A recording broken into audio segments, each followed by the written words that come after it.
Bismillahirrahmanirrahim. Assalamu alaikum students. How are you all? I hope you all are fine and safe. Allah keep you safe at homes. Today we will start our last lecture of chapter number 8 which is nutrition. So last lecture में हम लोगों ने digestion को start किया था, digestion in human beings. तो हमने उसमें उसके प्रोसेसेस देखे थे कुछ, जिनमें 4 to 5 स्टेप्स थे. First of all ingestion, then digestion, absorption, assimilation, defecation. Ingestion में हमने पढ़ा था कि खाने का हमारे मुंह के अंदर जाना यानी ओरल कैविटी तक जाना, ठीक है. फिर उसके बाद हमने पढ़ा था डाइजेशन यानी प्रोसेस जिसके अंदर वो खाना टूट रहा होता है, यानी कॉम्प्लेक्स सब्सटेंसेस सिंपल मॉलिक्यूल्स में ब्रेक डाउन हो रहे होते हैं. देन था एब्जॉर्प्शन, जिसका मतलब था कि जो डाइजेस्टेड मटेरियल है, जो डाइजेस्टेड फूड है, आपकी बॉडी में वो एब्जॉर्ब हो रहा है. और बॉडी में किस में एब्जॉर्ब होता है? ब्लड में एब्जॉर्ब होता है. देन था एसिमिलेशन यानी अगेन वो जो सिंपल मॉलिक्यूल्स में आपके जो फूड का मटेरियल था, वो जो सिंपल मॉलिक्यूल्स में ब्रेक डाउन हुआ था, वो सेल के पास जाता है. सेल फिर उसको अपने लिए जिस फॉर्म में चाहिए होता है उसको वो असेंबल करता है. यानी वेदर उसको अगर वो सिंगल यूनिट में चाहिए, वेल एंड गुड, वो उसको एज इट इज मिल जाएगा. लेकिन अगर उसने कोई मेम्ब्रेन बनानी है तो ऑब्वियसली उसको अगेन उसको प्रोटीन में कन्वर्ट करना पड़ेगा, यानी जोड़ना पड़ेगा, असेंबल करना पड़ेगा और वो प्रोटीन मॉलिक्यूल्स को बनाना पड़ेगा. उसके बाद आता है डेफिकेशन यानी कि जो पीछे रह जाता है, ठीक है, जो वो वेस्ट मटेरियल आपकी बॉडी में जो रह गया, जिसको आपकी बॉडी की जरूरत नहीं है, वो जो आपके डाइजेस्टिव सिस्टम में, गट में या एलिमेंट्री कैनाल में जो रह गया है, उसका आपकी बॉडी से बाहर आना, उसको कहते हैं डेफिकेशन. सो लास्ट टाइम हमने आपकी पूरी एलिमेंट्री कैनाल का एक पूरी कह लो कि जो पाथ था वो पढ़ा था. आज मैंने इसकी डायग्राम भी आपको बना दिया. अगर डायग्राम से देखते हैं तो पहले हमने पढ़ा था ओरल कैविटी, ठीक है. ओरल कैविटी यानी आपके मुंह का रीजन जहाँ पे आप च्यू कर रहे होते हो खाना. सो उस ओरल कैविटी के अंदर हमारे 3 सलाइवरी ग्लैंड्स थे, उसके बारे में हमने पढ़ा था. देन ओरल कैविटी से आगे आ जाता है फेरेंक्स, फेरेंक्स से आगे आ जाता है ओसोफेगस, ओसोफेगस से फिर देन स्टमक. स्टमक के भी हमने अगेन 2 पोर्शन पढ़े थे, एक कार्डियक पोर्शन था और एक आपका जो सा दूसरा पोर्शन था वो उसका नाम था स्फिंक्टर जिसको हम कहते हैं, वो थे पाइलोरिक स्फिंक्टर और कार्डियक स्फिंक्टर. इसी तरह पाइलोरिक पोर्शन और आपका कार्डियक पोर्शन, ये 2 थे. यानी कि जो इस रीजन में था वो कार्डियक स्फिंक्टर था, तो यहाँ का जो नेम था वो कार्डियक रीजन था. सो यहाँ पर आपका पाइलोरिक स्फिंक्टर था. सो पाइलोरिक स्फिंक्टर के साथ जो आपका स्टमक था उस रीजन का क्या नाम था? पाइलोरिक स्टमक रीजन या पोर्शन. फिर उसके बाद स्टमक से आगे स्मॉल इंटेस्टाइन आ जाती है.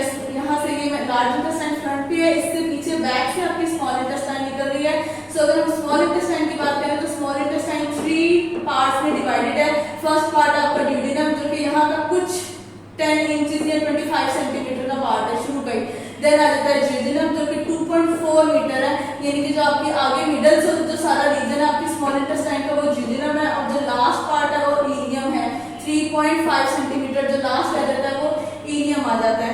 सो इसके अंदर भी सिक्रीशन आती है. कहाँ कहाँ की सिक्रीशन आती है? एक आती है बाइल की सिक्रीशन जो कि कहाँ से आ रही है? आपके लिवर में से आ रही है, गॉल ब्लैडर से बाइल की सिक्रीशन आ रही है. लिवर के अंदर ये सर्कुलर मटेरियल है, ग्रीनिश मटेरियल है, पेयर शेप में होता है, इसको गॉल ब्लैडर कहते हैं. यहाँ से डक्ट के थ्रू, कॉमन बाइल डक्ट के थ्रू हमारी बाइल आ रही होती है. देन पैंक्रियाटिक जूस पैंक्रिया से निकल रहा होता है, स्टमक के साथ ही पीछे वाली साइड से होता है. इसका भी जूस यहाँ पर आता है. इसकी पैंक्रियाटिक डक्ट यहाँ पर आती है, नीचे स्मॉल इंटेस्टाइन ये ओपनिंग है बाइल डक्ट की और पैंक्रियाटिक डक्ट की स्टमक ये इंटेस्टाइनल के रीजन में. सो बाइल डक्ट पैंक्रियाटिक डक्ट आ जाती है, वहां से पैंक्रियाटिक जूस आ रहा है. इसके अलावा इंटेस्टाइनल जूस यानी कि जो स्मॉल इंटेस्टाइन की अपनी वॉल्स के अंदर जो ग्लैंड है वो इंटेस्टाइनल जूस सिक्रीट करते हैं. सो ये सब सिक्रीशन होते ही आपके स्मॉल इंटेस्टाइन में आपके खाने की ऑलमोस्ट सारी डाइजेशन हो जाती है. देन आ जाती है लार्ज इंटेस्टाइन, यानी कि ये जो मैंने बड़ी सी बनाई हुई है इसको हम लार्ज इंटेस्टाइन कह रहे हैं. लार्ज इंटेस्टाइन के अगेन 2 पोर्शन है, एक है सीकम और एक है कॉलन. यानी जो स्मॉल इंटेस्टाइन और लार्ज इंटेस्टाइन के बीच का ये जो टी जंक्शन बनता है इसको कहते हैं सीकम रीजन. और इसके अलावा जो आगे वाला सारा वो आ जाता है कॉलन रीजन. जब हम ये टी शेप देखते हैं तो टी शेप में एक यहाँ पे नीचे ये एक्स्ट्रा आप कह लो कि एक पोर्शन है जिसका नाम है पेंडेक्स. अभी तक इसका फंक्शन नहीं डिस्कवर हो सका कि इसका बेसिकली फंक्शन क्या है हमारी बॉडी में. लेकिन यस, अगर ये स्वेल हो जाता है तो हमारी बॉडी को हार्म पहुंचाएगा, ये बस्ट कर जाएगा, हमारी बॉडी में डिजीज स्प्रेड हो जाएगी, जिसको हम कहते हैं अपेंडिक्स का ऑपरेट हुआ है. वो ऑपरेट इसी चीज का ऑपरेट होता है कि ये स्वेल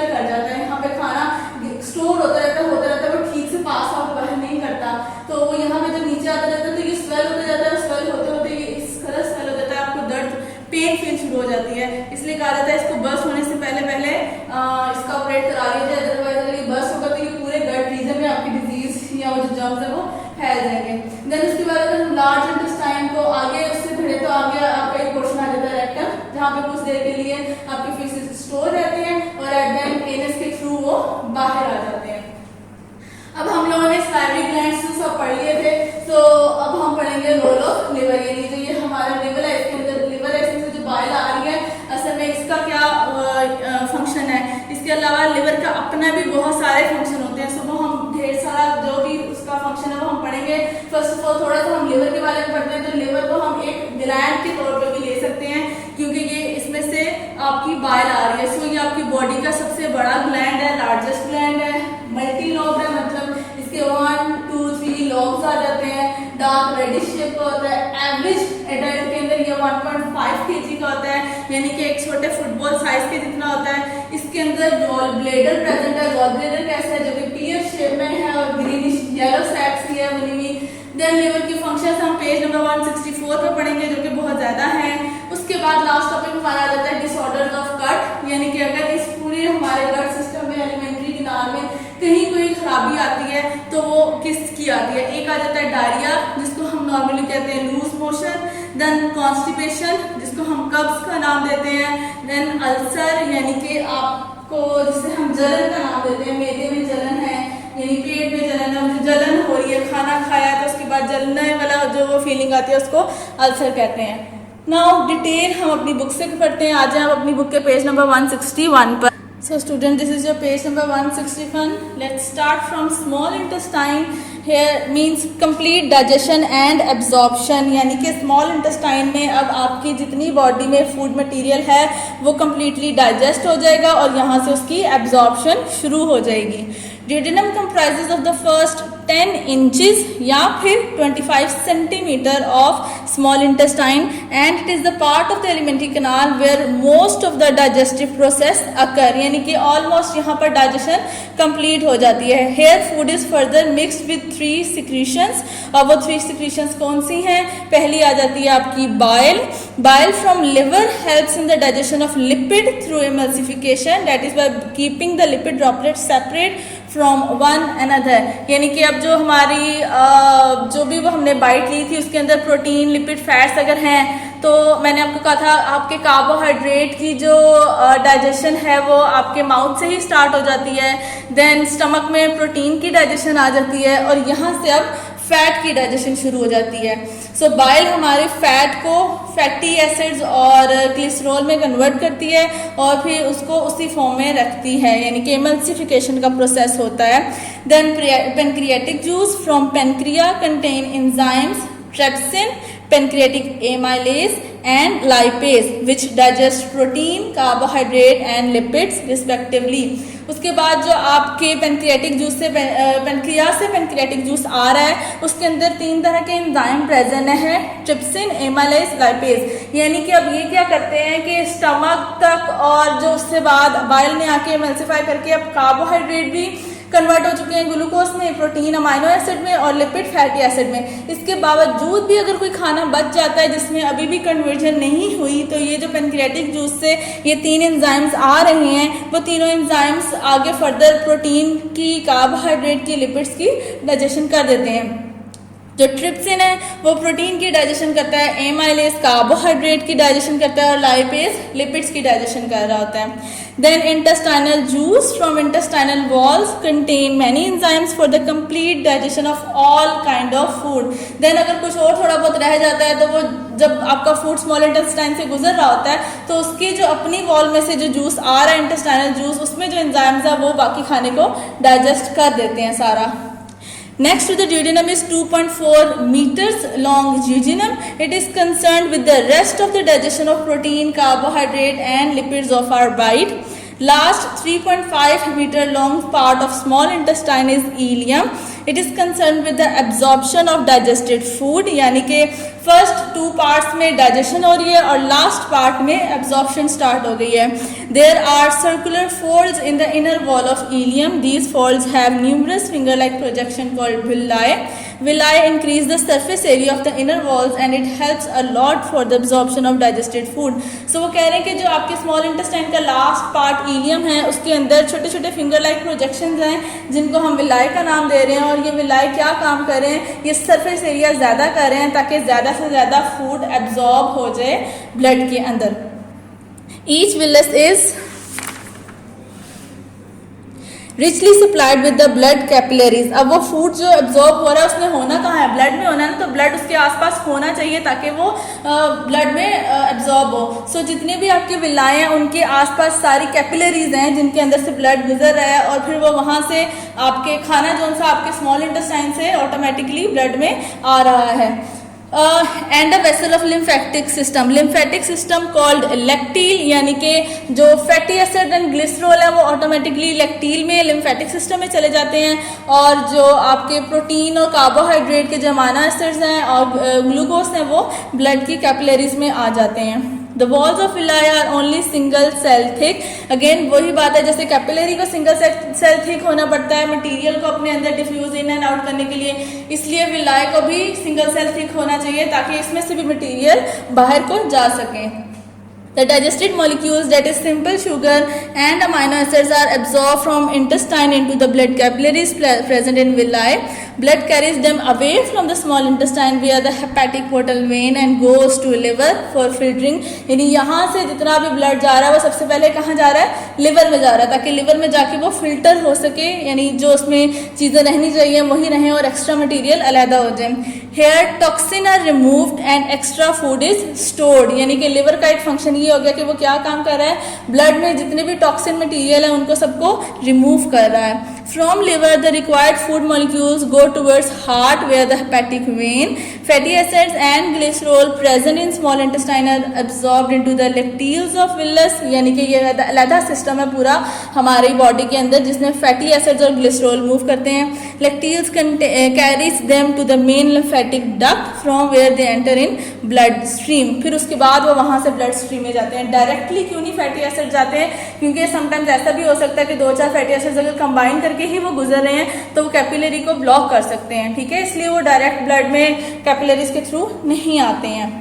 देन आ जाता है large intestine, absorption of water and defecation, यानी कि अभी तक स्मॉल इंटेस्टाइन में खाना एब्जॉर्ब हुआ था, पानी नहीं था हुआ, अब पीछे लार्ज इंटेस्टाइन में सारा पानी एब्जॉर्ब होगा। After the digestion digested product of our bite have been absorbed in blood, the remaining mass enters into large intestine. It has again 3 parts, cecum or pouch that forms the T-junction with small intestine, colon and rectum, यानी उन्होंने rectum को भी large intestine का ही part दे दिया। वो कह रहे हैं कि इसके भी अगेन 3 पार्ट हैं, सीकम, कॉलन एंड रेक्टम।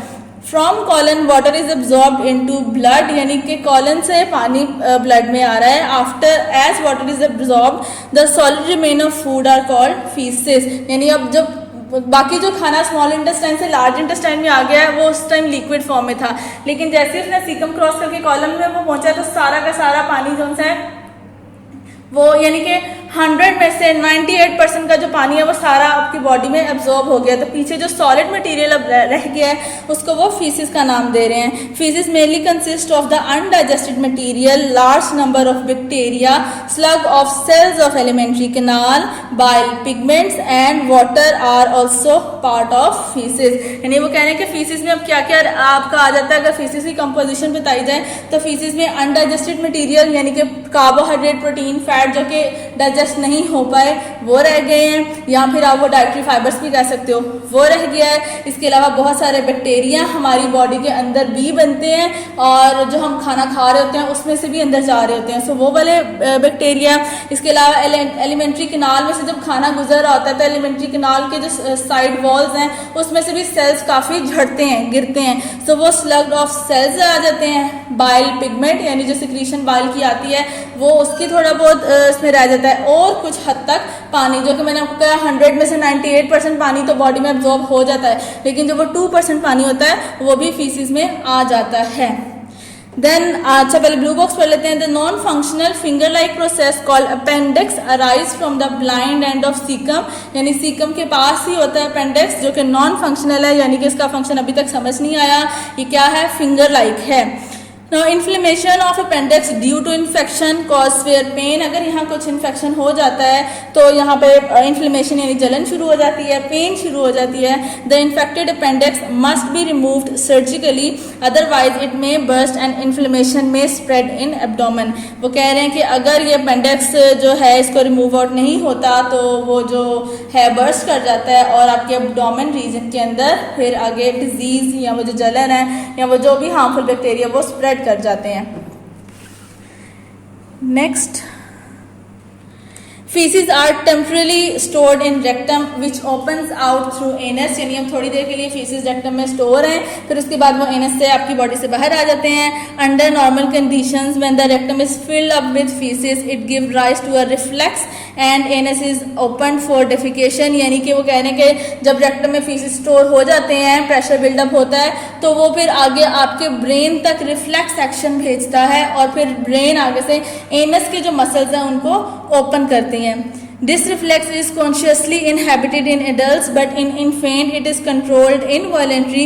यानी वो कह रहे हैं कि ये एक्शन एडल्ट में तो वॉलेंट्री है, यानी वो उसको कुछ हद तक रोक सकते हैं, अपने यानी इख्तियार में रखते हैं, लेकिन जो इन्फेंट है, छोटे बच्चे हैं, उनको इस चीज़ का नहीं पता होता, उनमें ये एक्शन इनवॉलेंट्री होता है, यानी उनके कंट्रोल में नहीं होता. During growth children learns to bring this reflex under voluntary action. लेकिन जैसे जैसे वो बच्चा बड़ा होता जाता है वो इस चीज़ को सीख लेता है. जैसे हम लोग छोटे बच्चों को कहते नहीं है, जब 3, 4, 5 वाले बच्चे यानी हर 10 मिनट बाद या आधे घंटे बाद टीचर वॉशरूम जाना है तो कहते हैं चुप करके बैठ जाओ, ठीक है. वो जो चुप करके बैठने वाला एक्शन है और वो उसका कंट्रोलिंग एक्शन है ना, वो चीज़ वो सीख रहा है. देन आ जाता है blue box. Many bacteria live in colon, they produce vitamin K which is necessary for the coagulation of blood. So आपकी अपनी ही बॉडी का जो कॉलन है, जो लार्ज इंटेस्टाइन का रीजन है, वो उसके अंदर बैक्टीरिया हैं बहुत सारे, और वो बैक्टीरिया क्या काम कर रहे हैं, वो विटामिन के प्रोड्यूस कर रहे हैं. और विटामिन के का फंक्शन क्या है, वो आपके ब्लड में कोएगुलेशन यानी कि जुड़ना, जमना ब्लड का, वो उसमें हेल्प आउट करता है. ठीक हो गया. सो बैक पर तो नहीं था, यस बैक पे ये आपका ब्लू बॉक्स हम मिस कर गए हैं. So bile also contain pigments that are the byproduct of red blood cell destruction in liver. These bile pigments are eliminated from body with feces. So जो अभी हमने बात किया feces के साथ bile pigments हैं, ये वो pigment है, यानी वो कह रहे हैं कि bile के अंदर red blood cell जो हमारे liver में बन रहे होते हैं उसके कुछ बाय प्रोडक्ट्स रह जाते हैं. So वो फिर आगे बॉडी में एब्जॉर्ब नहीं होते, एज इट इज़ वो आपके बॉडी में एलिमेंट्री कैनाल से ट्रेवल करते हुए रेक्टम तक आते हैं और देन वो एनस के थ्रू बाहर आ जाते हैं. Role of liver. Liver is the largest gland of body. It is multi-lobed and dark reddish in appearance. It lies beneath the diaphragm. यानी कि अगर यहाँ पे आपके इसके ऊपर यहाँ लंग्स हैं, नीचे डायफ्राम है, और तो डायफ्राम के ये नीचे है. Beneath the diaphragm on the right side of abdomen. In an adult human, it weigh about 1.5 kg and is the size of a football. A pear-shaped greenish yellow sac that is gallbladder, जो कि यहाँ पे भी आपको urine दिखाई हुई है, lies along the right lobe of liver on a ventral side. ठीक है, ये उसकी उन्होंने आपको पोजीशन बता दी है. देन नेक्स्ट पेज पे आपके पेज नंबर 164 पे फंक्शन आ जाते हैं. अब liver secretes bile which is stored in gall bladder, यानी लिवर की जो सिक्रीशन है बाइल वो कहाँ स्टोर हो रही है, गॉल ब्लेडर में. When gall bladder contract bile is release into duodenum through common bile duct. जब वो गॉल ब्लेडर यानी कह लो कि कॉन्ट्रैक्ट होता है तो उसमें जितनी भी वो आपकी बाइल प्रेजेंट है वो बाइल डक्ट के थ्रू आपके ड्यूडेनम रीजन में यानी स्मॉल इंटेस्टाइन के फर्स्ट रीजन में आ जाती है. Bile has no enzymes but contains bile fats for the emulsification of lipid. वो कहने के बाइल के पास कोई एंजाइम नहीं है, लेकिन बाइल के पास बाइल सॉल्ट्स हैं जो कि इमल्सिफिकेशन में यानी कि लिपिड्स की डाइजेशन में हेल्प करते हैं. It help the lipid digesting enzymes to attack on lipid. Beside digestion liver carries out a number of other function, some of which are summarised here. यहाँ पे आप चाहे 3 स्टार बना लें, 5 स्टार बना लें, लिवर इंपॉर्टेंट टॉपिक है, इसके फंक्शन मोस्ट इंपॉर्टेंट हैं. So the first function is removes amino acid from removes amino group from amino acid, deamination करते हैं. Then convert ammonia into a less less toxic form that is urea. अगर हमारे अंदर ammonia की कोई भी form आ रही है तो उसको वो less toxic form that is urea उसमें कन्वर्ट कर देते हैं। Destroys the old red blood cell, हमारे अंदर हर ब्लड सेल का एक लाइफ स्पैन है, उसके बाद जब वो ख़त्म होने वाला होता है तो उसको फिर जो लिवर के सेल्स हैं वो उसको ख़त्म कर देते हैं। Manufactures blood clotting protein that is fibrinogen, blood को जमाती है जो प्रोटीन, जमाने वाली प्रोटीन, ब्लड क्लॉटिंग प्रोटीन उसको बनाती है जिसका नाम है फिब्रिनोजिन। वैसे अगर खून जम जाएगा तो वो तो आपकी बॉडी में क्लॉट बना देगा। सो यहाँ पे वो क्यों कह रहे हैं कि फिर फिब्रिनोजिन बन रही है, ये वो प्रोटीन है, यानी ये वो ब्लड क्लॉट वहाँ उस जगह पे ब्लड क्लॉट कर रही है जहाँ ज़रूरत है। जैसे कोई कट लग जाता है, ब्लड वहाँ से निकलने लग जाता है, ठीक है, तो वहाँ पे तो ब्लड को क्लॉट करना है ना, कोएगुलेट करना है ताकि वहाँ पे वो ब्लड जमे और बाकी ब्लड बाहर को ना निकले। Then convert glucose into glycogen and when required break glycogen into glucose, यानी कि आपकी बॉडी के अंदर इन ग्लूकोज का लेवल का कितना होना चाहिए उसको मेंटेन रखती है। अगर ग्लूकोज ज़्यादा है तो उसको ग्लाइकोजन में कन्वर्ट कर देती है, और जब बॉडी को ग्लूकोज चाहिए होता है तो ग्लाइकोजन ग्लूकोज में कन्वर्ट कर देता है। क्या ये करता है, ये सारे काम लिवर कर रहा है। convert carbohydrates and proteins into lipid and produce cholesterol. So sometimes अगर बॉडी के अंदर कोलेस्ट्रॉल नहीं है, कोलेस्ट्रॉल का लेवल कम है, somehow कोलेस्ट्रॉल हमारी बॉडी को चाहिए भी होता है। सो अगर कोलेस्ट्रॉल नहीं है हमारी बॉडी में तो कार्बोहाइड्रेट और प्रोटीन्स को वो कन्वर्ट कर देता है कोलेस्ट्रॉल में। Produce heat to maintain body temperature, इसके अलावा हीट प्रोड्यूस कर रहा है। Store fat soluble vitamins that is A D E and K and mineral ions such as iron, इसके अलावा वो क्या कह रहे हैं कि अपने अंदर स्टोर रखता है फैट सॉल्युबल विटामिन्स को, मिनरल आयंस को, आयरन जैसे हो गया, और विटामिन्स में ए डी ई एन के हो गया। Pink pox, there is a growing concern about the harmful effects of carbonated soft drink, यानी जो हम ये कोका कोला और ये सारी जो ये इस तरह कार्बोनेटेड जिनके अंदर गैस होती है, वो चाहे आप फैंटा ले लें, कोक ले लें, स्प्राइट ले लें, कोई भी ले लें जिसके अंदर गैस है ना, जिसको हम जब खोलते हैं और गैस निकलती है, सो वो सारी सॉफ्ट ड्रिंक्स आजकल हम अगर हम उसको देखें तो वो हार्मफुल है हमारी बॉडी के लिए। क्यों है? They are very acidic and make our body poor in oxygen, वो एसिडिक होती है यानी उनके अंदर कार्बन डाइऑक्साइड कार्बन मोनोऑक्साइड भी होती हैं। सो अगर आपकी रेड ब्लड सेल की जो हीमोग्लोबिन है उसको अगर कार्बन मोनोऑक्साइड कार्बन डाइऑक्साइड और ऑक्सीजन में से किसी से दोस्ती करनी है तो वो सबसे पहले कार्बन मोनोऑक्साइड के पास जाएगा, फिर carbon dioxide and then oxygen के पास। सो वो सबसे पहले अपने साथ अटैच करेगा कार्बन मोनोऑक्साइड को या कार्बन डाइऑक्साइड को, ऑटोमेटिकली फिर आपका जो ब्लड है वो पुअर इन ऑक्सीजन हो जाएगा। They contain phosphoric acid which dissolve calcium out of the bones, इसके अलावा उन सॉफ्ट ड्रिंक्स में फॉस्फोरिक एसिड भी होता है जो कि हमारी जो बोन्स हैं उनको डिजोल्व करता है, यानी उनमें से कैल्शियम को ख़त्म कर रहा होता है। This results in bone weakening, so हमारी बोन्स कमज़ोर हो जाती हैं। The caffeine present in colas increase the heart rate and raises blood pressure, इसके अलावा थर्ड चीज़ जो उनमें प्रेजेंट होती है वो कैफीन होती है। सो वो क्या कह रहे हैं कि कैफीन क्या करती है, वो हमारे हार्ट रेट को ज़्यादा कर देती है। इसके साथ अगर हार्ट रेट ज़्यादा है तो ऑटोमेटिकली ब्लड प्रेशर भी इंक्रीज करेगा। सो सॉफ्ट ड्रिंक के अंदर 3 ऐसी चीज़ें हैं जो कि हमारी बॉडी को नुकसान दे रही हैं जबकि यूजफुल कुछ भी नहीं है उसमें। सो इसलिए अवॉइड करें अपनी सॉफ्ट ड्रिंक्स को। देन आ जाता है disorders. Diarrhea, constipation and ulcer are the most common disorders of the gut that affect a number of people in Pakistan. First of all is diarrhea. Diarrhea is a condition in which the sufferer has frequent watery loose bowel movements. This condition may be accompanied by abdominal pain, nausea and vomiting. It occurs when required water is not absorbed in blood from colon. सो क्या है diarrhoea? ऐसी condition है जिसके अंदर आपको loose motion कह लो, वो जो frequently watery loose bowel movement है, इट मीन्स कि ये लूज मोशन है, ठीक है। सो वो कह रहे हैं कि लूज मोशन के साथ साथ आपको एब्डोमिनल पेन यानी पेन होने लग जाती है, नोजिया, वॉमिटिंग वाली फीलिंग आना, इवन वॉमिट भी हो जाना, दिल का खराब होना। सो वो कह रहे हैं कि ये कब होता है? जब आपकी बॉडी के अंदर कॉलन रीजन से पानी एब्जॉर्ब नहीं हो रहा होता। सो जब वो पानी एब्जॉर्ब नहीं होगा तो ऑटोमेटिकली वो फीसिस के साथ बाहर आएगा, और जब फीसिस के साथ बाहर आएगा तो फीसिस को वो सॉलिड मटेरियल में नहीं कन्वर्ट करेगा और वो आपको लूज मोशन लगेंगे वो। Then the main cause of diarrhea includes lack of adequate safe water. Diarrhea is also caused by viral or bacterial infection of large intestine. If sufficient food and water is available, the patient of diarrhea recovers in a few days. However, for malnourished individuals, diarrhea can lead to severe dehydration and can become life-threatening. वो कह रहे हैं normally तो diarrhoea ठीक हो जाता है अगर आप पेशेंट को ठीक से खाना और पानी अवेलेबल करें, यानी साफ पानी हो, बॉइल्ड पानी हो, और उसके अंदर यानी समटाइम्स वो ग्लूकोज भी मिक्स करके दे रहे होते हैं, वो यानी डिपेंड करता है, वो जिसको हम RHO भी बोलते हैं शायद, जो आपको डॉक्टर रिकमेंड करते हैं, ठीक है। सो वो अगर हम लोग लेते हैं तो वो ठीक हो जाते हैं। लेकिन ऐसे इंडिविजुअल्स जो कि मैल नरिश होते हैं, जिनको ठीक से खाना नहीं मिल रहा होता या उनकी बॉडी ठीक से एब्जॉर्ब नहीं कर पा रही होती है, उनमें सीवियर डिहाइड्रेशन हो जाती है और वो कॉज ऑफ अ डेथ भी बन सकती है। The treatment for diarrhea involves consuming adequate amount of water to replace the loss, preferably mixed with essential salts and some amount of nutrient, यानी कि वही जो ग्लूकोज मैं आपको कह रही हूँ उसको मिक्स करके साथ देना, उसमें बहुत सारे ये सॉल्ट्स और न्यूट्रिएंट्स भी आ जाते हैं, यानी उसी को आप पानी में डिजोल्व। मोस्टली तो हम लोग अगर घरों में देखा जाए तो हम ज़्यादातर क्या करते हैं, वो जो नींबू पानी होता है वो कहा जाता है कि जिसको डायरिया हो रहा है उसको ज़्यादा से ज़्यादा नींबू पानी दें ताकि उसके अंदर वाटर प्लस सॉल्ट्स की कंटेंट जो है वो कंप्लीट हो।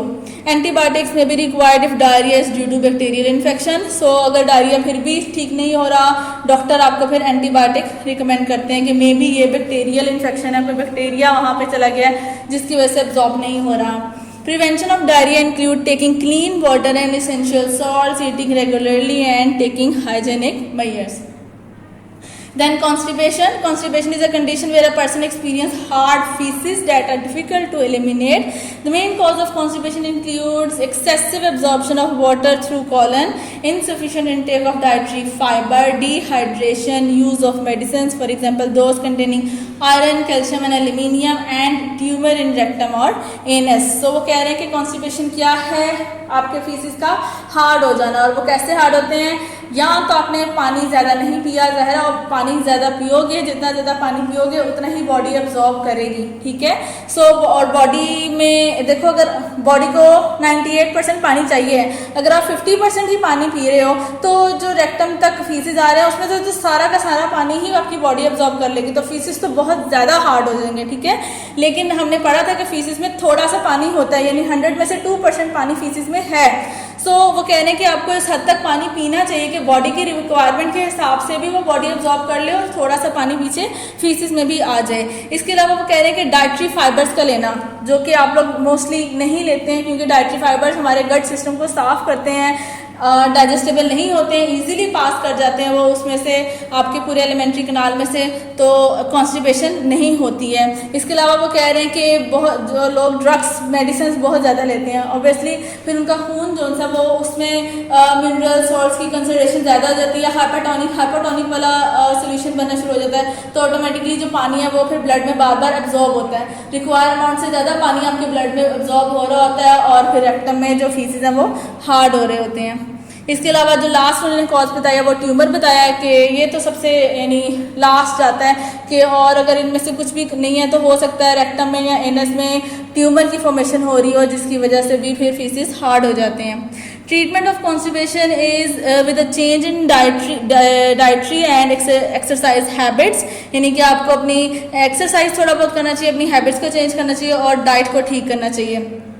The medicines called laxative that is paraffin are used for treatment, यानी जो डॉक्टर रिकमेंड करते हैं वो कह रहे हैं laxative आ जाते हैं। constipation is usually easier to prevent than to treat. One should take the required quantities of water and dietary fibers. इसके अलावा वो कह रहे हैं प्रिवेंशन को ट्रीट करने से बेहतर है कि आप उसको कॉन्स्टिपेशन को ट्रीट करने से बेहतर है कि आप उसको होने ही ना दें, और वो होने ना देने वाला ये काम है कि आप पानी की जो है ना कंटेंट उसको अपनी बॉडी में ठीक रखें, यानी पानी प्रॉपरली लें। देन लास्ट आ जाता है ulcer. Peptic ulcer is a sore in the inner wall of gut. Sore मतलब जलन का होना गट के इनर वॉल पे। अब गट में आपकी पूरी एलिमेंट्री कनाल भी आ जाती है, सो उसके अंदर ओसोफेगस, ड्यूडेनम, स्टमक, ये चीज़ें आ रही हैं। In ulcer the acidic gastric juice gradually break down the tissues of the inner wall. So जो गैस्ट्रिक जूस जो आपके स्टमक में है वो क्या करता है कि वो स्टमक की वॉल्स को ब्रेक डाउन करना शुरू कर देता है।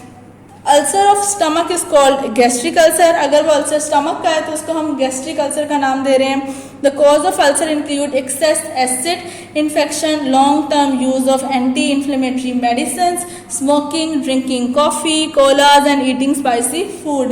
यानी ये सारी चीज़ें जब आप खाओगे तो ऑटोमेटिकली आपके स्टमक में ये सब रहेगा, गैस्ट्रिक जूस ज़्यादा प्रोड्यूस होगा, जितना ज़्यादा गैस्ट्रिक जूस प्रोड्यूस होगा उतने ही चांसेस फिर ज़्यादा हो जाते हैं आपकी जो स्टमक की जो लाइनिंग है उसका, यानी जो वॉल है उसमें इन्फ्लेमेशन की.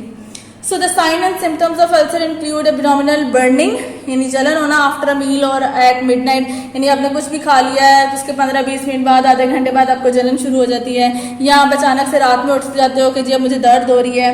स्वेयर अल्सर में cause abdominal pain, rush of saliva after an episode of regurgitation, nausea, loss of appetite and weight loss. इसके अलावा वो कह रहे हैं कि अगर स्क्वेयर किस्म का अल्सर चला जाता है तो वो फिर ये सब कुछ करते हैं. क्या आ रहा है कि आपकी जो एब्डोमेन रीजन है उसमें पेन नहीं खत्म होती, वो पेन रहती है हल्की हल्की, स्लाइवा बार बार आता है, यानी थूक आता है, आपने जब भी खाना खा लिया उसके बाद भी बार बार थूक आ रहा है, आपका जो दिल है वो खराब होता है, लॉस ऑफ एपेटाइट, भूख नहीं लग रही होती, और उसके साथ साथ आपका जो वेट है वो लूज हो रहा होता है. Ulcer is treated with medicine which neutralise the acidic effect of gastric juice. Spicy, acidic foods and smoking should be avoided as preventionary measures. यानी डॉक्टर आपको यही कहेंगे अल्सर में कि आपने स्पाइसी खाना नहीं खाना, आपने नमक या फिर वो जो काली मिर्च होती है ब्लैक पेपर उसका वाला खाना खाना है. एसिडिक फूड्स आपको लेने से मना किया जाएगा, यानी ड्रिंक्स, सॉफ्ट ड्रिंक्स लेने से मना किया जाएगा, स्मोकिंग से मना किया जाएगा. सो ये चीज़ें जो कि अल्सर कॉज करती हैं उन सबको से मना कर दिया जाएगा. आपका टॉपिक हो गया कंप्लीट. अगेन वही बात करूंगी, जो आपकी डायग्राम्स हैं वो आपने ड्रॉ करनी है अच्छे से, उनको याद करना है, उनके मार्क्स मिलते हैं लॉन्ग एज अ लॉन्ग जब क्वेश्चन में आती हैं. तो यानी आप कह लें हाफ मार्क्स आपकी थ्योरी के हैं तो हाफ मार्क्स डायग्राम के हैं, डायग्राम्स बनानी है, लॉन्ग क्वेश्चंस को याद करके आपने लिखना है. बाकी एमसीक्यूज बेस को आपने एमसीक्यूज की तरह ही लेना है. बाकी जो एमसीक्यूज हैं वो आप जब आओगे तो हम तब देख लेंगे. अल्लाह हाफिज़.